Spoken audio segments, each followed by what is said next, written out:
Please subscribe and don't forget to press the bell icon to get notified whenever we upload a new video. On to some corporate action now. Our very own Anshu Sharma caught up with JSPL chairman Naveen Jindal, asked him about the expansion plans for the company, and here's a slice of that conversation. Maybe after 3-4 years, once we have paid majority of our debt, and we would like to expand, but not borrowing. We would not like to borrow just from our internal accruals. In the future, once we are able to expand, then we will definitely like to do that. This location itself, we can easily build a 12 million ton steel plant here in Angul in Odisha. And this is very close to the port also, and there's plenty of iron ore here. So if there is a requirement, if we have to reach 300 million tons of capacity, definitely JSPL will be a major player and will play its role. Okay, since you have assets abroad, you have a power business and you have a steel business, do you have any plan to demerge these businesses? Yes, we have been advised by many people that presently JSPL has a very sizable power in it. JSPL has more than 5,000 megawatt power capacity in it. So it always, it's a natural thing for people to advise us that steel business should be separate and power business should be separate. So we are considering in the future, we are evaluating the various options, and after taking all the due approvals and taking all the stakeholders' view on board, we will like to do that in the future. Considering in the background we have a power plant and coal shortage is the current issue, how is it? Because captive power producers say they are facing shortage of coal. Independent power producers also say that they are facing the shortage of coal supply. How is it working for you? So there is a severe shortage of coal domestically.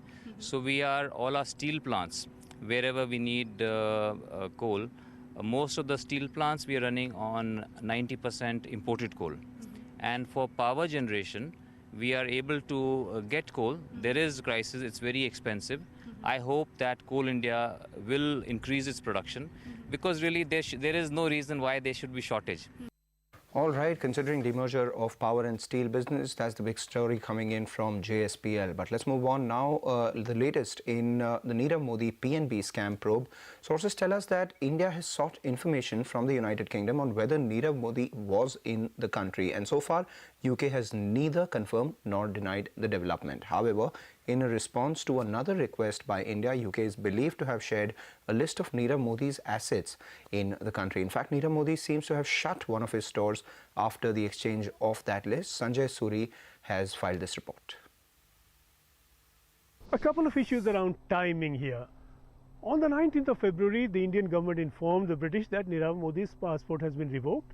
Shortly after that, it followed up with a request for information on his assets in the UK, which was supplied by the Serious Fraud Office. In the days and weeks immediately following, Nirav Modi's store appears to have shut down on Old Bond Street.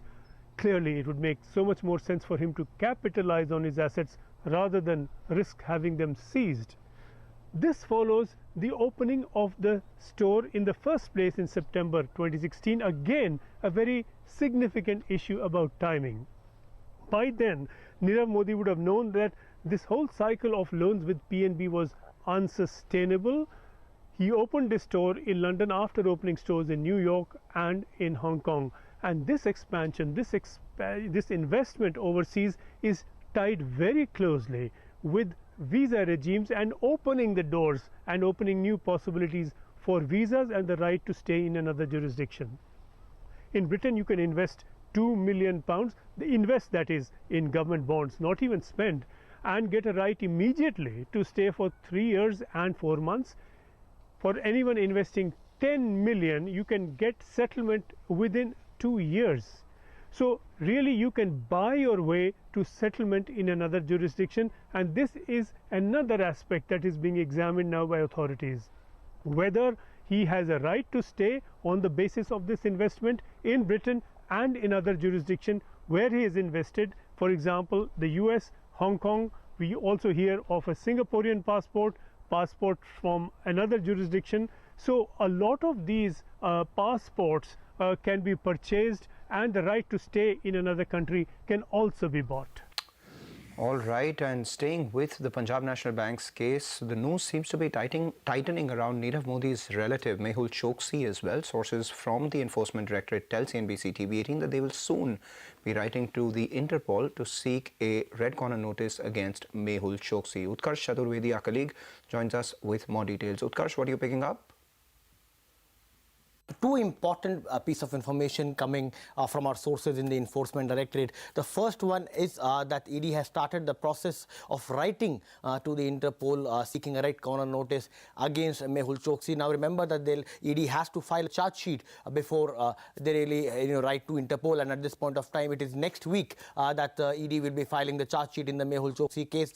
CBI already has written to Interpol regarding seeking a red corner notice against Mehul Choksi. Now the logic behind the two RCNs separately is to make the case stronger. But the second more important thing which is coming is, unlike the ambiguity on the location of Nirav Modi, our sources in Enforcement Directorate believe that they have tracked down Mehul Choksi. Our sources tell us that they believe that Mehul Choksi is in the United States of America, and once they get done with the whole process of writing to Interpol and then RCN getting issued, they will get in touch with US authorities as well to really fast track the process of getting Mehul Choksi back. So two important piece of information.